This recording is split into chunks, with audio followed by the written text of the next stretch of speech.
I'm going to first start out with mistakes that both the folks on both sides of the table make, which is the researcher, myself, and the internal stakeholder. And then I will move on to mistakes that I, as a researcher, would be making. The first one is the biggest mistake would be not aligning on the business problem. I use a form in Verizon, which is a request for research, easily filled. It's a one-pager requesting my stakeholder to, what business problem are you trying to solve? Give me a situation analysis so that I can get an idea of what's going on and why this problem, it puts the problem into context. And many internal stakeholders get caught in the weeds in terms of what they want to solve, and I need to back them up.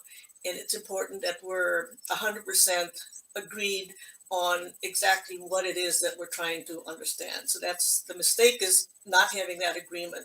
Yeah, I think for me, it's absolutely design, right? I've seen this so many times, but I think there's a few things that I kind of want to mention here. One is people thinking that utilities at the attribute level are interchangeable when you're looking at a conjoint, similar to how you'd look at it for a MaxDiff. Right? So one, just really understanding that like, hey, each attribute, the levels are not interchangeable. You can't look at the utilities for this level for this attribute and then compare it to the utility for an attribute or a different attribute, right? So that's like one. Two, I think is just overcomplicating your design. I think that a lot of times, because how useful a conjoint is, we tend to try to throw everything in there just to be like, well, we'll throw everything in there, we'll see what pops. But really all you're doing is you're A, watering down your results. B, you're throwing in a lot of extra stuff that likely won't matter and ends up just creating extra noise. And that, I think, to me is what I see most commonly, to the point where there's times where someone will be like, hey, I want to do a conjoint to test XYZ. And I was like, honestly, consumers don't care about that.